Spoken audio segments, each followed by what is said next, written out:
भगवा रंग अगर किसी के पैरों तले आने से अगला दिन ही पूरा देश बंद बुलाया जाता, लेकिन आदिवासियों के साथ ये भेदभाव, ये अपराध क्यों?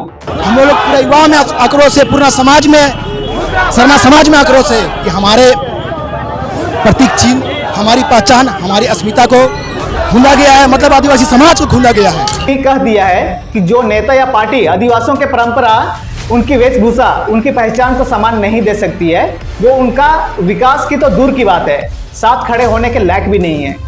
मूड में बांधेला भगवा गमछा और पैर के नीचे दबाए के रखेला सरना गमछा के, ये बहुत ही एक गलत है, इस तरह से नहीं करे चाहिए। वो इसे साफ दर्शाना चाहता है कि इसी तरह आदिवासियों को कुचलेंगे, लेकिन जयराम महतो ये भी सोच ले कि ये आदिवासी गमछा को तूने ये कुचला है, आने वाला समय में चुनाव में भी इसका खामियाजा जयराम महतो को भुगतना पड़ेगा। इनके जैसे हजारों आंदोलनकारी आए, विद्रोह किए, लड़ाई लड़े, लेकिन उन्होंने किसी भी समुदाय को दरकिनार नहीं किया। लेकिन ये झारखंड के आंदोलनकारी नेता खुद को भगवान बिरसा मुंडा समझने लगे हैं।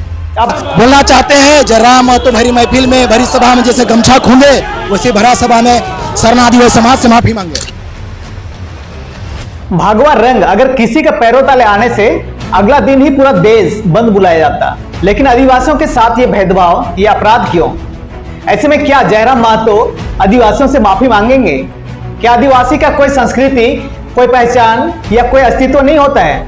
और क्या आदिवासी समुदाय इस अपमान को भूलकर जयराम महतो को सपोर्ट करेंगे?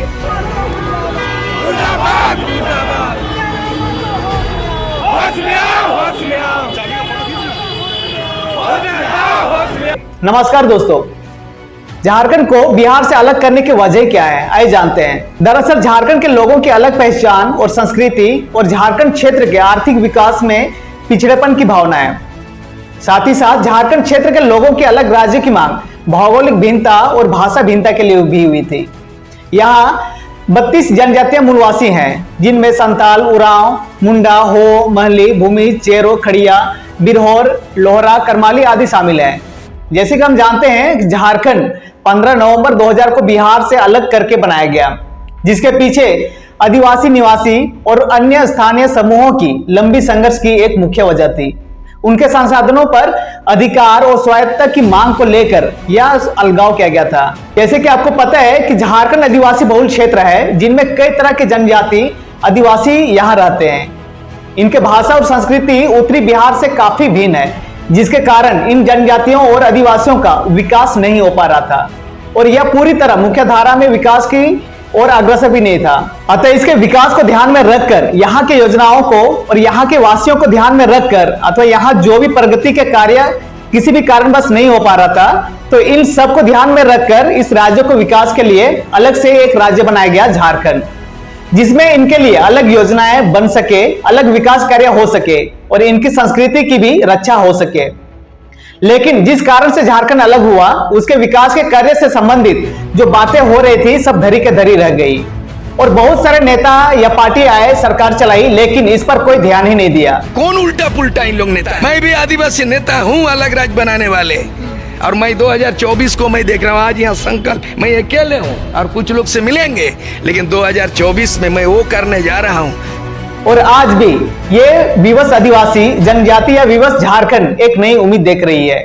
पिछले कई वर्षों से झारखंड में 1932 खतियान नीति और रोजगार संबंधित नियोजन नीति को लेकर आंदोलन हो रहा है, और कई ऐसे लीडर भी उभर कर सामने आए, जैसे जयराम महतो, देवेंद्र महतो आदि, जिससे स्थानीय युवकों में एक उम्मीद की किरण जगी कि अब झारखंड में युवाओं की क्रेज बढ़ेगी, और जो वर्षों से नहीं हो पा रहा था, अब इनके अगुवाई में नई दिशा में आगे बढ़ने का जो मुख्य उद्देश्य है वो पूरा होगा। लेकिन किसको पता था, जो उम्मीद की किरण दिखी है वो उन्हीं के अस्तित्व को खत्म करने की कोशिश में है। आपको बता दें कि एक कार्यक्रम के दौरान जयराम महतो ने कार के छत में चढ़कर जनता को संबोधित कर रहे थे।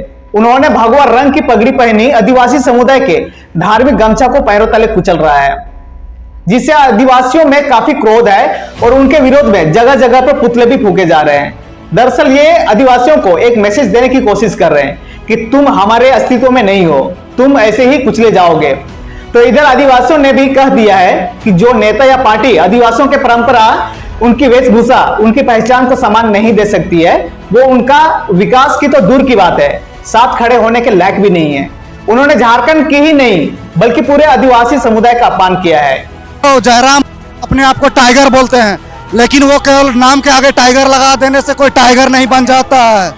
ये जो हमारा आदिवासी गमछा है, जब हमारी राष्ट्रपति आती है, प्रधानमंत्री आते हैं, मुख्यमंत्री आते हैं, राज्यपाल आते हैं, तो सबका स्वागत वो आदिवासी गमछा से होता है।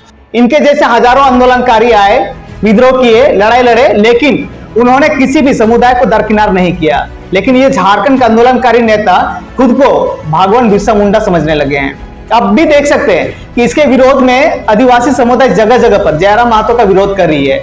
उनका पुतला भी फूका जा रहा है।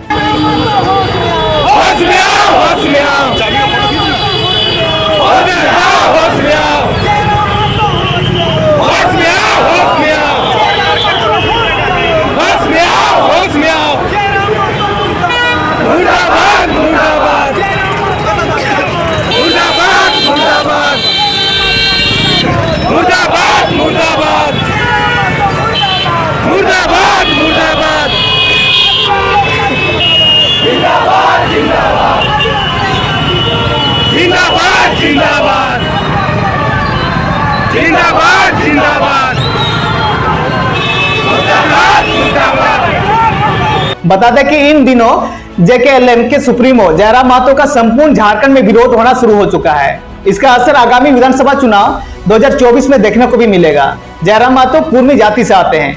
यह जातियां झारखंड में जनजाति के दर्जा की मांग कर रहे हैं और इधर आदिवासियों की अस्मिता पर चोट भी देना चाहते हैं। दोनों कैसे संभव हो सकता है?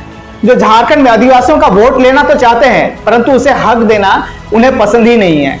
अब देखना यह है कि क्या जयराम महतो इसके लिए आदिवासियों से माफी मांगते हैं और क्या आदिवासी समुदाय इस अपमान को भूलकर उन्हें सपोर्ट करेंगे।